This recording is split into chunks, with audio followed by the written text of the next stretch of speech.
Welcome back to another one of these College Confidential segments. I'm Jimmy Birch, the college football writer here at the Star-Telegram, joined by Stephen Stevenson, our TCU beat writer. And we're going to kick around some hot topics in the sport for this week, particularly for our local teams. And one of which are those Horned Frogs heading up to Oklahoma this week after showing some real signs of life on their offense in the second half against SMU.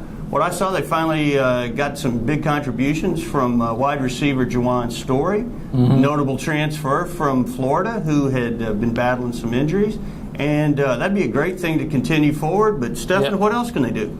Well, that's the big question. I mean, it is like if they want to win the Big 12, they've got to win at Oklahoma or win at Oklahoma State. Especially after losing to Texas Tech. Oklahoma State's looking a little more doable. Yeah, that last is. Week, but this week comes first. Last year, Oklahoma and TCU played a really close game. It came down to the last play of the game. TCU had a chance to tie or take the lead, and the Sooners held on. I personally was not that enthralled with the TCU offense against SMU. I mean, they got a pick six. They got a kickoff return for a score. Right. It wasn't all the offense just running roughshod over SMU. But they did step it up in the second half, like you said, and they scored 31 points in the fourth quarter, most of any FBS team this season so far. So things are looking a little up. Trevon Boykin has got to play the kind of game he played at Texas last year on Thanksgiving. Maybe not throwing the ball a whole lot. I think he threw it 9 times against Texas, and TCU kept it on the ground, and they ate the clock, and they beat the Longhorns. Of course, the Sooners are avoid turnovers. Avoid turnovers. Avoid turnovers, huge. But they have a defense that can keep them in games, and I think it'll be close.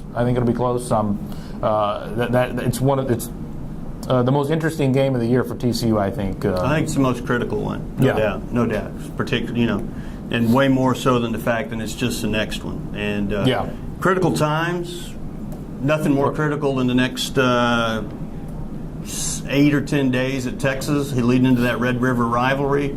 DeLoss Dodds has made it official that he's not going to return, which raises the question: Will Mack Brown return after this year? It's certainly not looking good for him.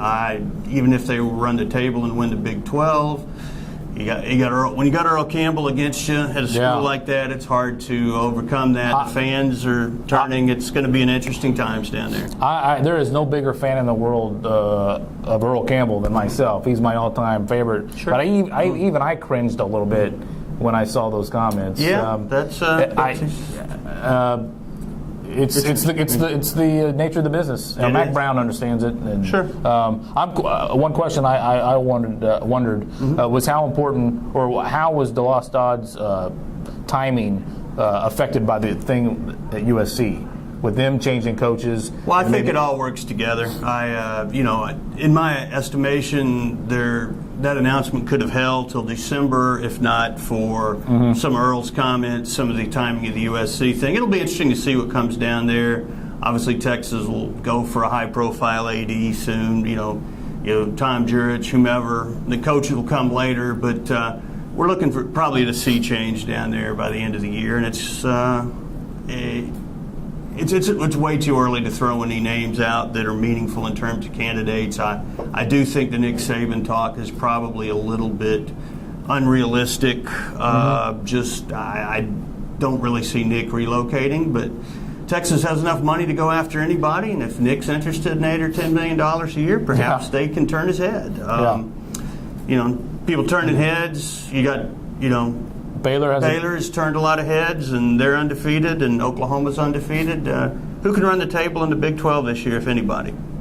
I think we've mentioned it before, but that November 7th game, Oklahoma at Baylor, those guys could both be undefeated going into that. That's going to be fun to watch.